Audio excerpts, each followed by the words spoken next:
La Transnistrie est une petite bande de terre située entre la Moldavie et l'Ukraine et qui a pour capitale Tiraspol. Lorsque la Moldavie quitte l'URSS en 1991, la minorité russophone de Transnistrie proclame son indépendance.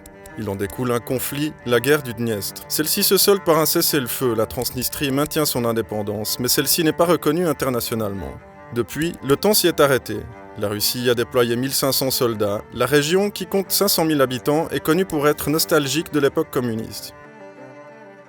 Depuis 2014 et le début de la guerre dans le Donbass, certaines factions caressent l'idée d'une nouvelle Russie englobant l'Est et le Sud de l'Ukraine, la Transnistrie ainsi qu'une autre région moldave.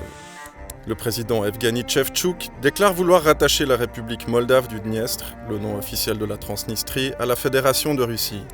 Bien que les deux entités moldaves cohabitent de manière relativement sereine avec des échanges commerciaux soutenus, récemment, une série d'explosions a retenti en Transnistrie, dont une attaque au lance-grenades à Tiraspol. Une tentative de certaines factions pour y accroître les tensions. Vladimir Poutine pourrait, selon certains spécialistes, utiliser ce territoire comme une base arrière dans le conflit ukrainien et lorgner, sur le long terme, un rattachement à la Russie. Ceci sous-entendrait cependant la prise militaire de la région d'Odessa, ce qui apparaît à présent comme un objectif hors de portée. Les autorités moldaves, neutres, considèrent cependant une guerre avec la Russie comme peu probable. Cette situation pourrait cependant changer si Vladimir Poutine parvient à s'emparer d'Odessa et Mykolaïv, deux villes stratégiques sur le littoral de la mer Noire.